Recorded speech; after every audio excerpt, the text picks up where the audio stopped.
رب زدني علما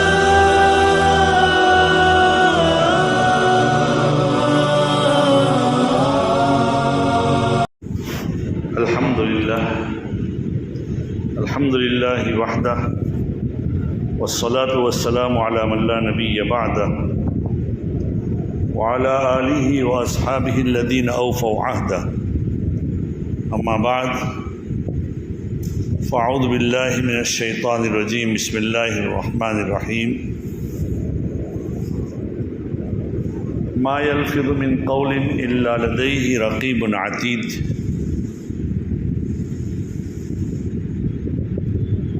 وعن سهل بن سعد رضي الله تعالى عنه قال قال رسول الله صلى الله عليه وسلم من يضمن لي ما بين لحييه وما بين رجليه اضمن له الجنة رواه البخاری۔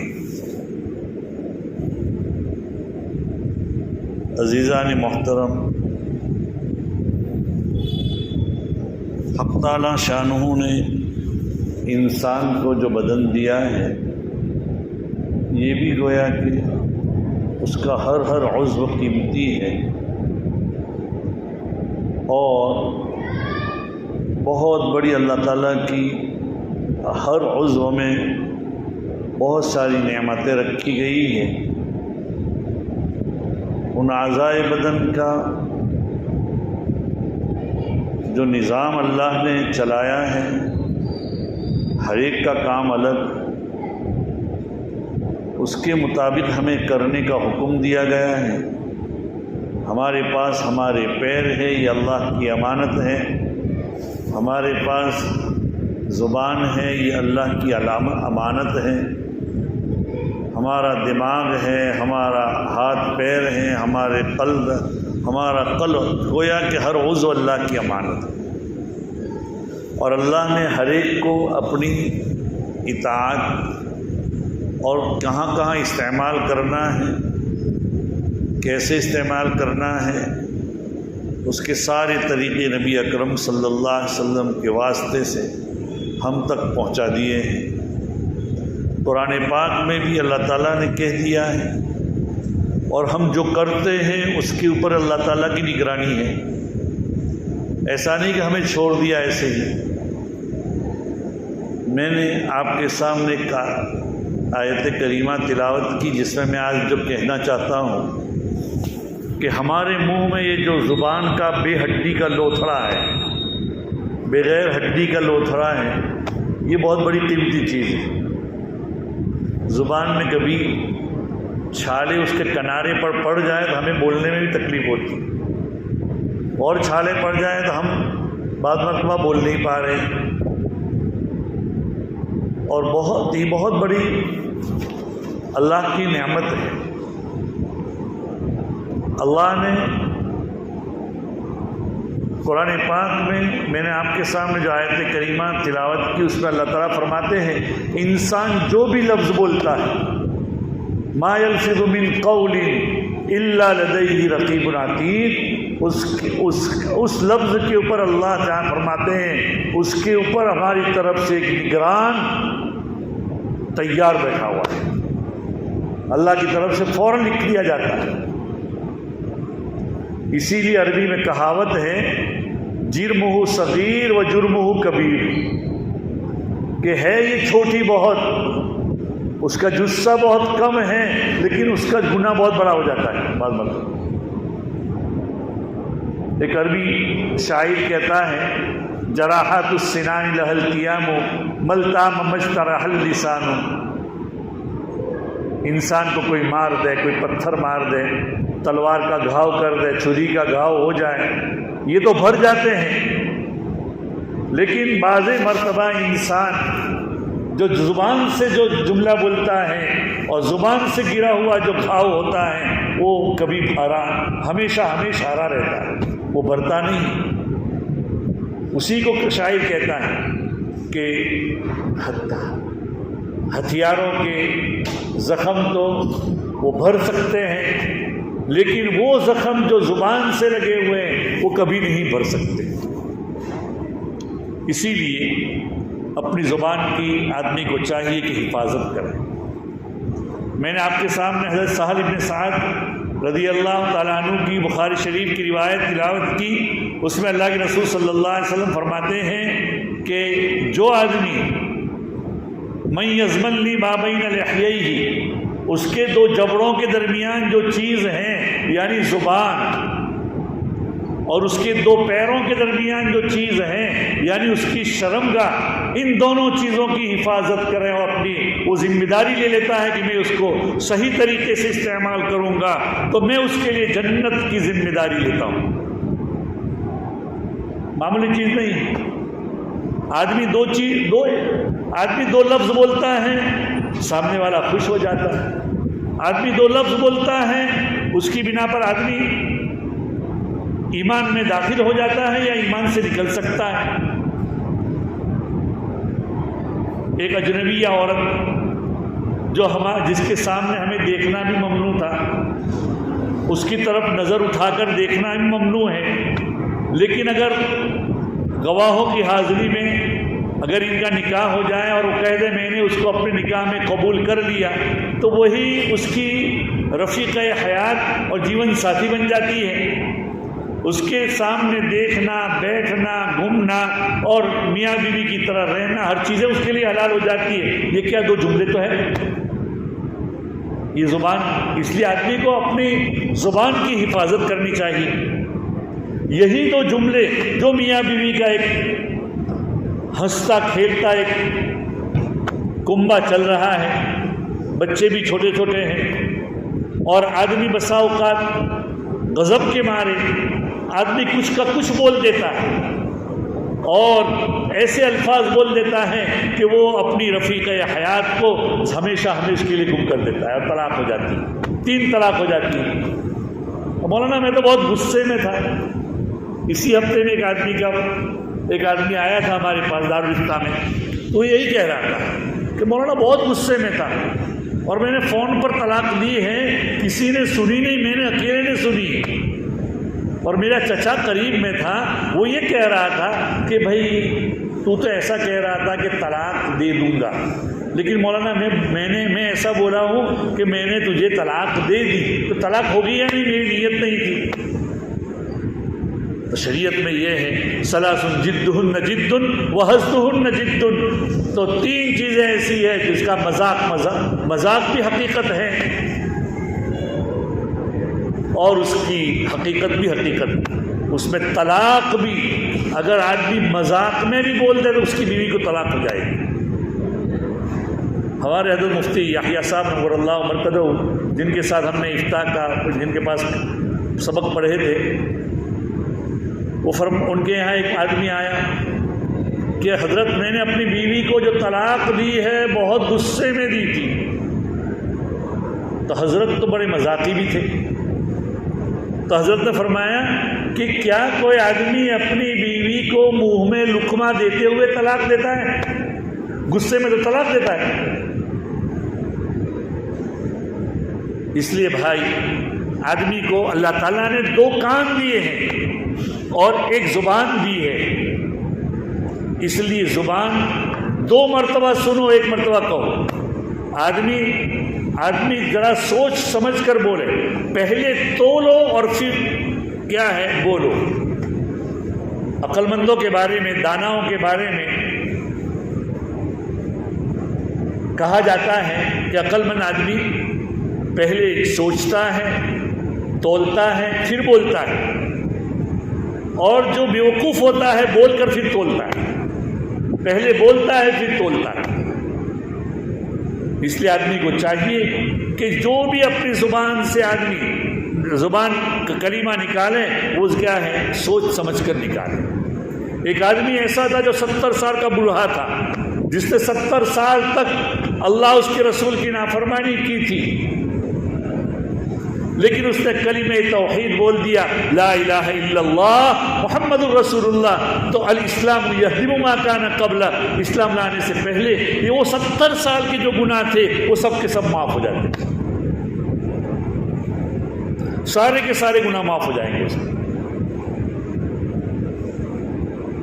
اسی لیے جو آدمی ایمان لاتا ہے تو ایسے آدمی کی طرف سے آسمان سے گویا کہ فرشتے آ کر اس کو بشارت دیتے ہیں، اگرچہ اس کا احساس نہیں ہوتا کہ تیری بخشش ہو گئی۔ دو فرشتے آپس میں باتیں کر رہے تھے، ایک فرشتہ اوپر جا رہا تھا، دوسرا اتر رہا تھا۔ فرشتے نے آسمان اترنے والے نے کہا کہ بھئی کہاں جا رہے ہو آپ، واپس کیوں جا رہے ہو؟ کہ فلاں آدمی نے اللہ کا کلمہ بولا ہے تو وہ اللہ تعالیٰ کی بارگاہ میں پیش کرنے کے لیے جا رہا ہوں۔ تو فرشتے کو اس نے پوچھا کہ تم کہاں جا رہے ہو؟ کہا کہ میں بھی اسی کے پاس جا رہا ہوں بشارت دینے کے لیے کہ اللہ کے رسول صلی اللہ تعالیٰ نے تیری مغفرت فرما دی۔ تو عزیزو دوستو، یہ زبان یہ ایسی زبان ہے کہ کل قیامت کے دن اس کی پوچھتاچھ ہوگی، میدان محشر میں حق تعالیٰ شان و جلال میں ہوں گے اور اس وقت بولیں گے۔ اسی لیے گزشتہ کل میں نے ایک جگہ پر پڑھا تھا کہ کوئی آدمی اگر آپ کے سامنے کچھ بول رہا ہے، غصہ دلا رہا ہے اور ایک چنی چنا کر رہا ہے تو آپ اس کا فوراً جواب نہ دو، 3 سیکنڈ کے بعد جواب دو۔ 3 سیکنڈ کے اندر اللہ تعالیٰ تمہارے دماغ کے اندر ایک بات ڈال دیں گے جو آپ اپنی عقل کے مطابق کہیں گے۔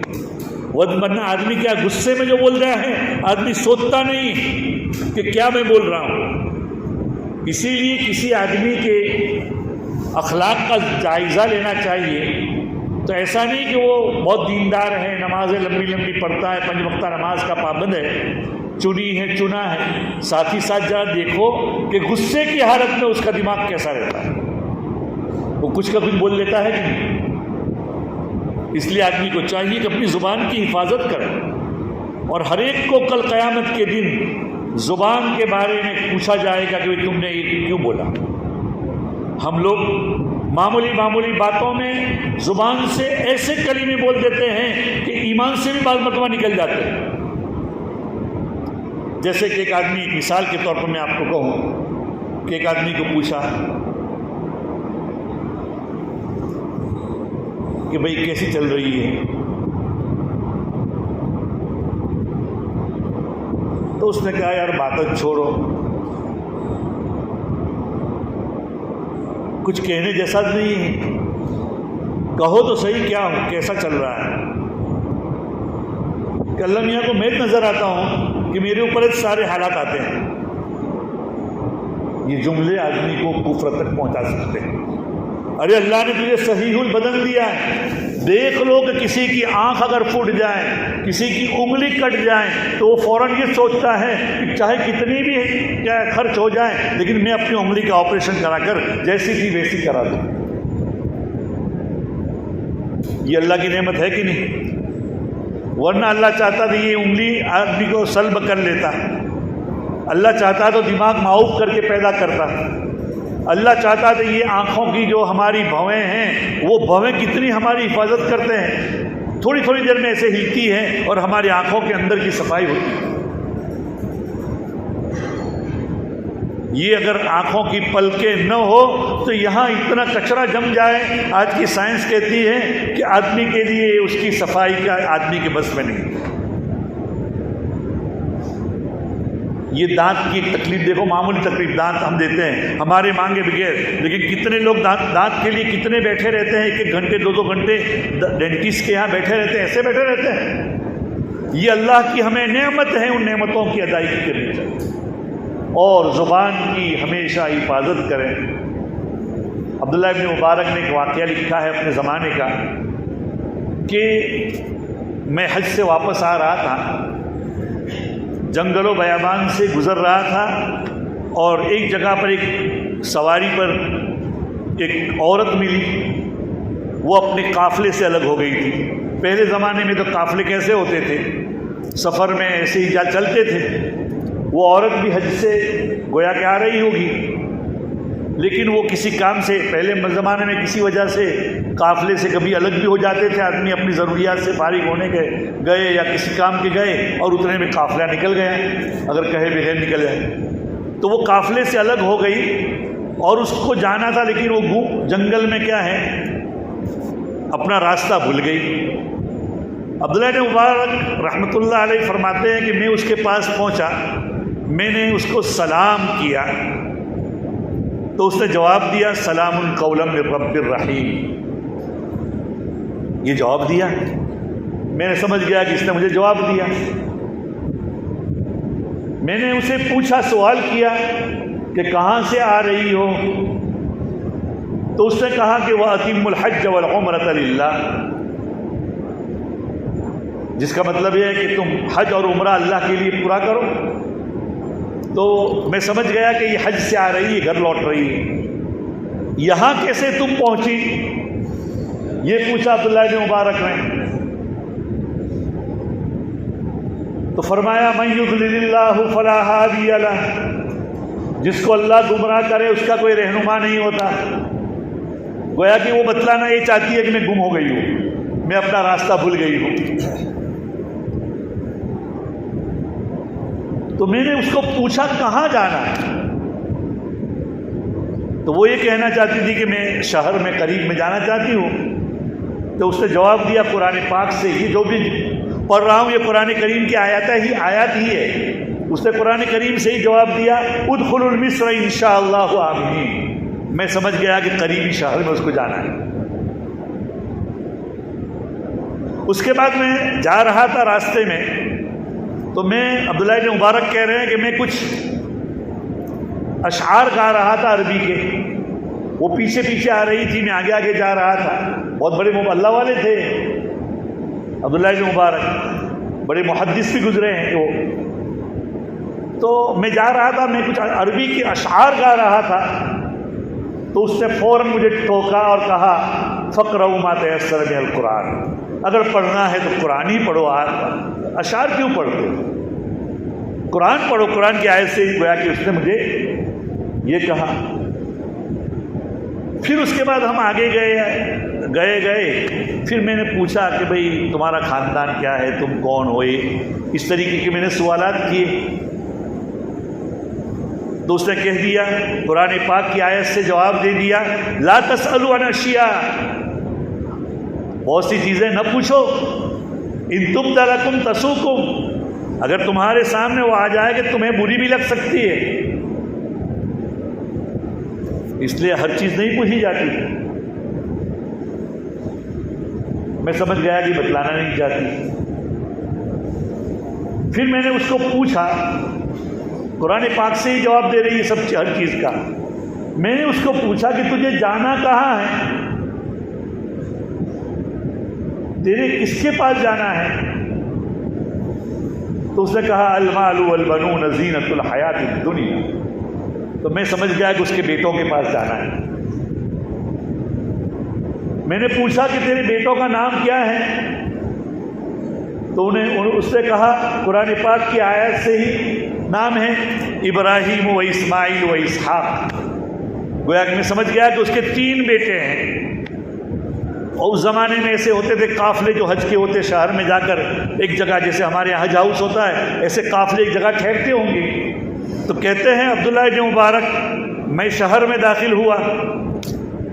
شہر میں داخل ہونے کے بعد جہاں حاجیوں کے قافلے ٹھہرتے تھے وہاں جا کر میں نے کہا کہ ابراہیم، اسماعیل اور اسحاق ہے کہ نہیں یہاں کوئی؟ وہ اس کے 3 گورے دیندار بڑے علماء 3 بیٹے آگے آئے، اور وہ بڑے پریشان اور سرگرداں تھے، حیران تھے، اپنی والدہ کو ڈھونڈ رہے تھے کہ ہمارے ساتھ سفر میں وہ بچھڑ گئی ہے، کہاں ہوگی. وہ بڑے خوش ہو گئے والدہ کو دیکھ کر، والدہ کو چوما اور بوسے لی اور والدہ کا استقبال کیا اور ان کا شکریہ ادا کیا. تو والدہ نے اشارہ کیا کہ ان کی کچھ مہمانی کرو. تو عبداللہ بن مبارک نے کہا کہ نہیں، مجھے کچھ بھی نہیں کرنا ہے. تو اس کی والدہ نے کہا یطعمون الطعام علی حبہ مسکینا ویتیما واسیرا، یعنی ہم کھانا کھلاتے ہیں اللہ کے واسطے، اللہ کی محبت کے خاطر، یا اس کو چاہتے ہوئے بھی. اس کے بعد ہوا یہ کہ میں نے معذرت کر دی کہ مجھے کچھ نہیں کھانا.